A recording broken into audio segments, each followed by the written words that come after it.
Greetings and welcome back. I'm Catherine of Sky, and I hope to make your day refreshingly Swedish. So today we're going to look at this video. We're going to react to this, why Trump could actually be great for Europe's economy.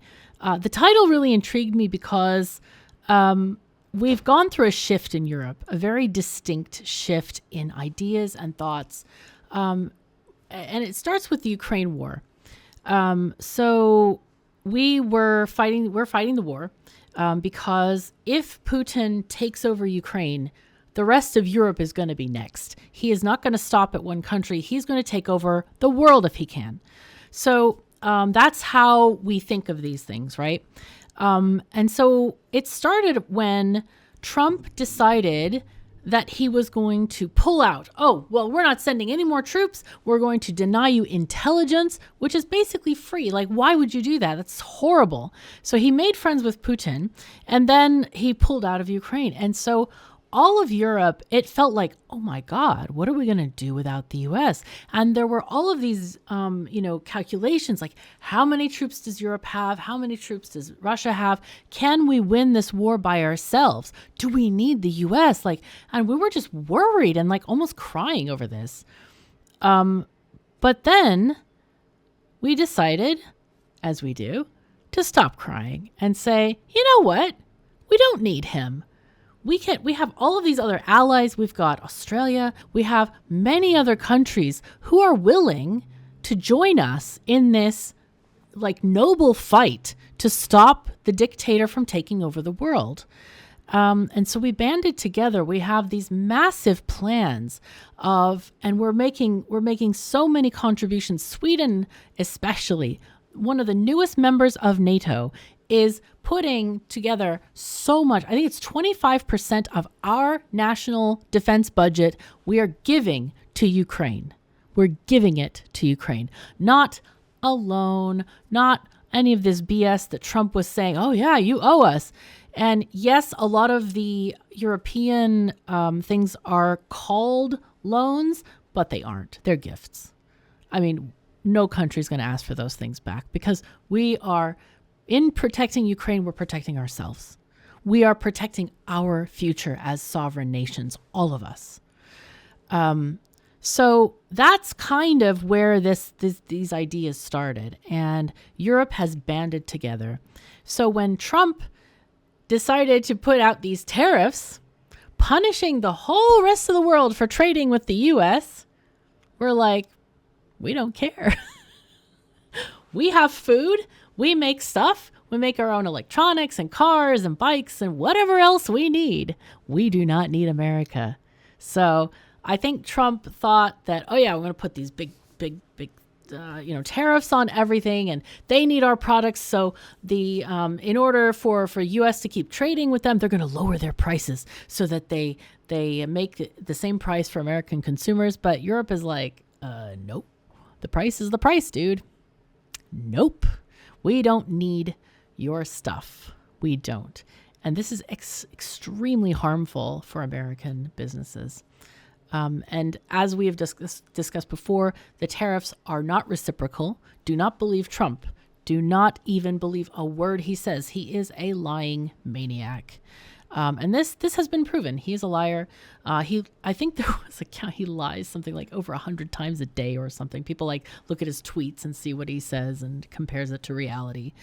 But the thing is he has based the tariffs on the trade deficits, as in, if some other country ships more of their products than the U.S. does to them, they are going to get charged more tariff because that's how his brain works, which doesn't even make any sense. And as we've talked about before, most countries have little or no tariffs against the U.S. So there's no such thing as reciprocal tariffs.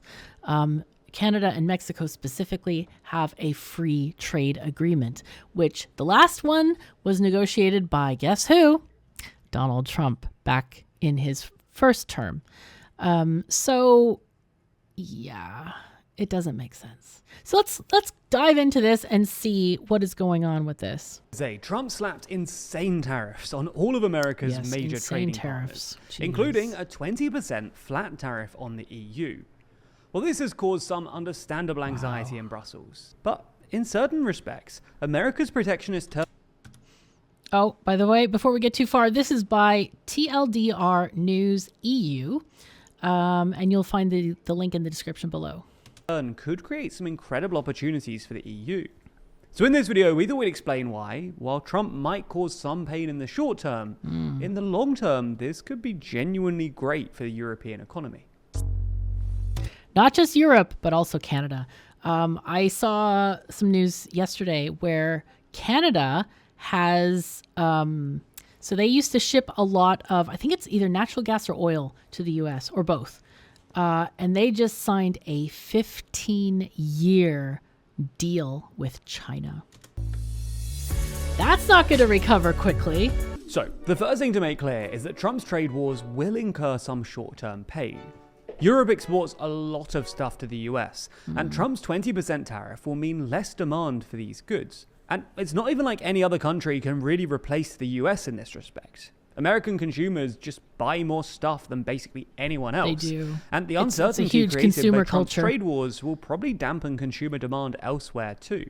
Trump's trade wars will also exacerbate anxieties about Europe's deindustrialization, given that a large fraction of these exports are industry adjacent, and that Trump's 54% tariff on China risks inviting a flood of Chinese exports, as Chinese businesses are now effectively This is unable to sell to nuts. the US market.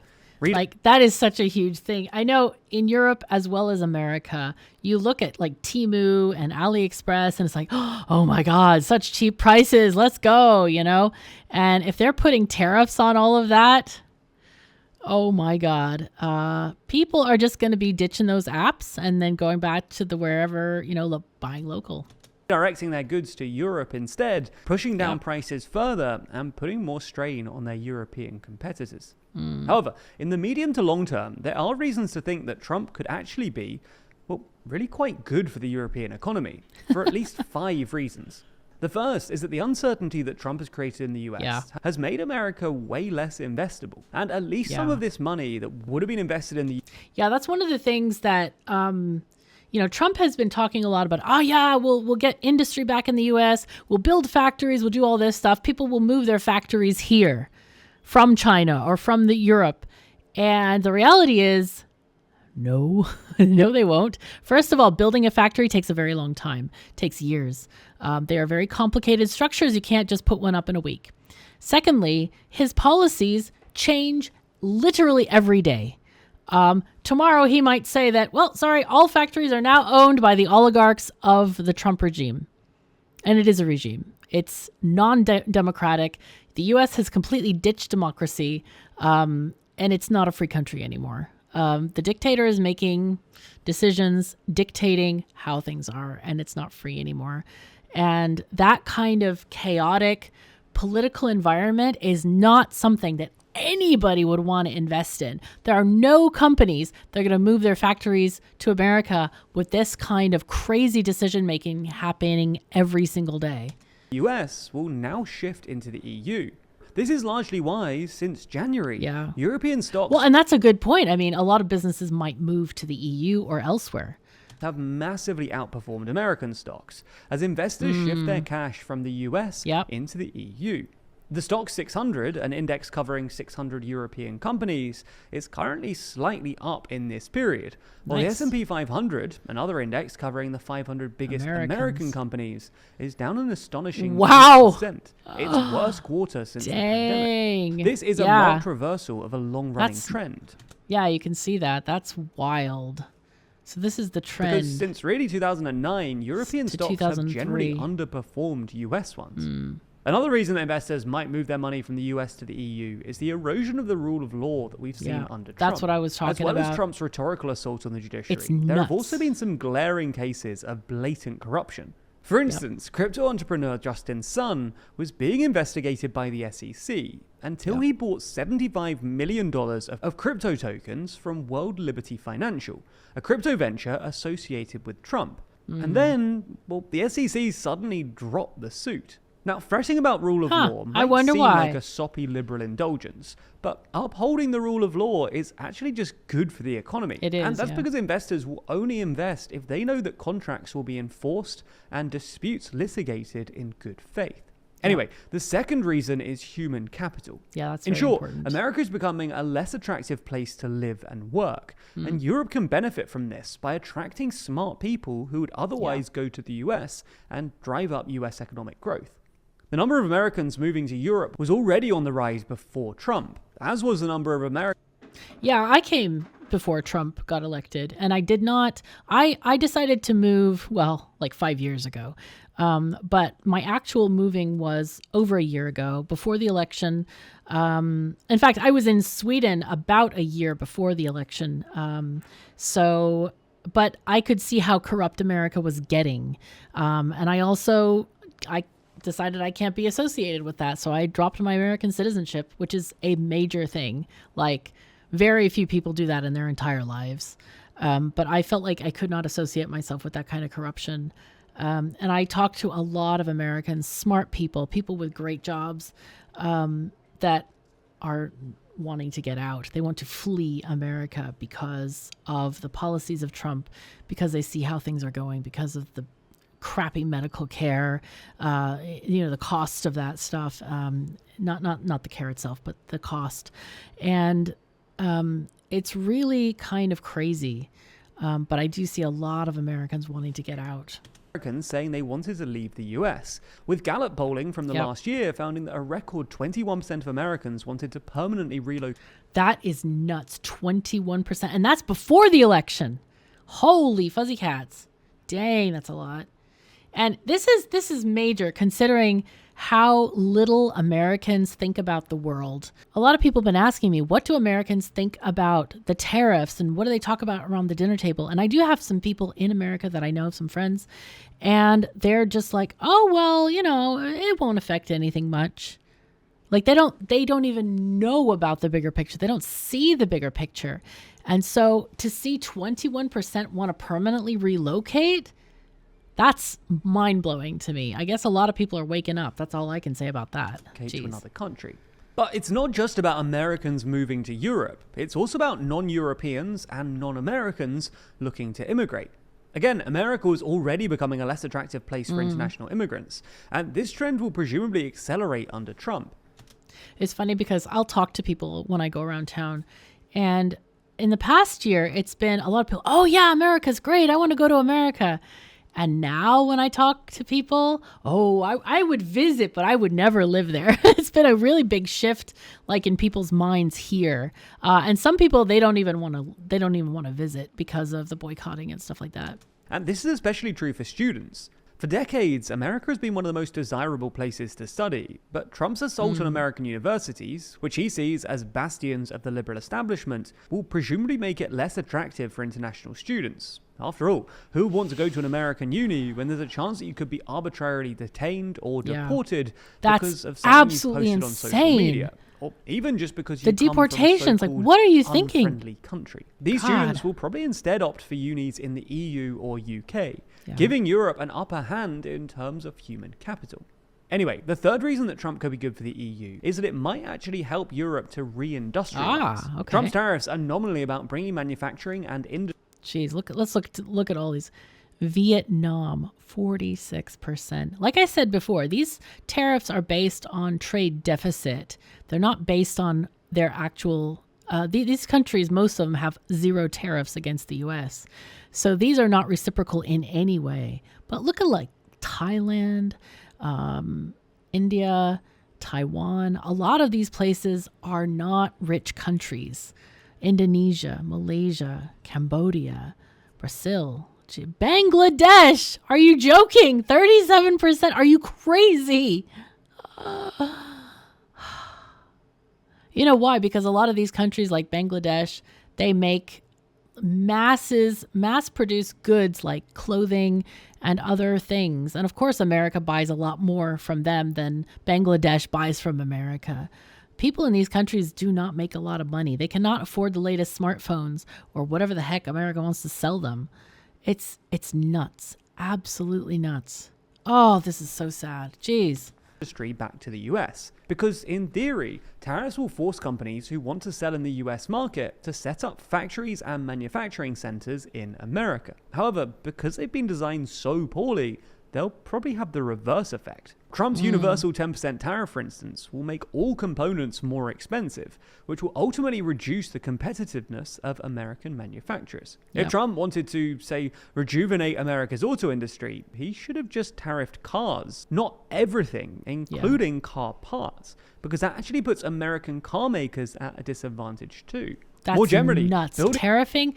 I don't know how that works, though, because, like, in America, when you own a manufacturing business, usually when you buy stuff that is made into other stuff, you don't pay tax on it. So I don't know if you have to pay a tariff on it, however. This video seems to say that you do. So that's a little bit something I need to look into, I think. But that sounds really nuts. And it doesn't make sense for Americans wanting to sell outside. Out factories takes or even years inside of steady investment, which is unlikely to happen given the uncertainty surrounding Trump's trade policy. Plus, the risk that it could all just be undone by his successor. Industrial companies looking to build new factories in a predictable business environment might well turn to the EU instead, especially given that the EU is in the process of developing a more active industrial policy. The fourth reason that Trump could ultimately be good for Europe is that he could force European policymakers to boost domestic demand. As evidenced by Europe's reoccurring trade surpluses, the EU has long relied on exports to fuel its economy. This isn't necessarily a bad thing, but it does leave you vulnerable to external trade shocks, and is one of the big reasons that the EU economy has struggled so much over the past few years. Well, the best performing European economies have almost all been those with relatively strong domestic demand. The sudden withdrawal of the American market could, in the long term, help Europe to rebalance its economy towards domestic demand rather than exports, which could make it more resilient going forwards. The fifth reason is a little speculative, but there's at least a good chance that the euro could go some way to replacing the dollar as the world's reserve currency, i.e. the currency that central banks and other big financial institutions like to hold in their foreign exchange reserves. We've done a whole video on this recently, but the TLDR is that Trump's unorthodox economic policy risks undermining the dollar's reserve state. Yeah, I think I read it's either Japan or China dropped the dollar as their baseline currency. I don't remember which one it was. It was a video I saw a few weeks ago. Or maybe a week ago. I don't know. Sorry, stroke brain. But a lot of countries are dropping the dollar as their go-to currency. And I think it even makes sense that the euro could be the trusted currency in the world because it's very stable. The European economy is very stable. It also represents not just a single country with a single crazy dictator. It represents many countries who have a union that needs to decide things in a group format. It's not, the whims of a single person that's deciding it. So having the euro as the world currency or the baseline currency might be an interesting switch. And the fact that the dollar has declined at the same time as American stocks suggests that this process is already underway. That's because in the past, the dollar has normally strengthened during times of uncertainty. Because investors used to see it as a safe asset, which is why they liked holding it in their reserves. If the euro were to replace the dollar in this respect, it would both strengthen the euro, helping to boost imports and domestic demand, and potentially allow European countries to borrow at lower rates in the same way that the US gets to.